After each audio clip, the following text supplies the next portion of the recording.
নাইম ভাই, হেনা কোথায়? না, বেশ কিছুদিন ধরেই সোশ্যাল মিডিয়ায় ঘুরছে হেনার নিখোঁজ বিজ্ঞপ্তি।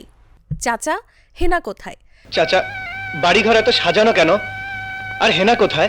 সংলাপে ছেয়ে গেছে সামাজিক যোগাযোগ মাধ্যম। অবশেষে ২৯ বছর পর হেনাকে খুঁজে পেলেন চিত্রনায়ক বাপ্পারাজ। টাঙ্গাইলে দেখা হলো দুজনের। নাইম ভাই, হেনা কোথায়? বাপ্পা, তুই অনেক দেরি করে ফেলে। কেন? মিম, ভিডিও কন্টেন্ট থেকে শুরু করে রাজনৈতিক আলোচনাতেও ব্যবহার হয় চাচা হেনা কোথায় সংলাপটি। এবার সেই স্রোতে গা ভাসালেন ঢাকাই সিনেমার ট্র্যাজিক হিরো বাপ্পারাজ।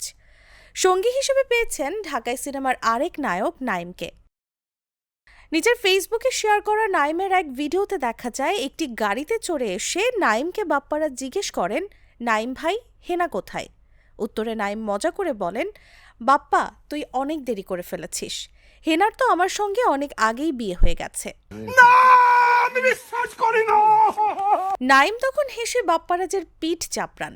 এ সময় উপস্থিত থাকা অতিথিরা প্রেমের সমাধি ছেড়ে গানটি গাইতে শুরু করেন।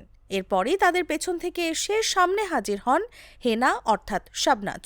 মনের শিকল ছেড়ে পাখি যায় উড়ে যায়। আমি বিশ্বাস করি না, আমি বিশ্বাস করি না।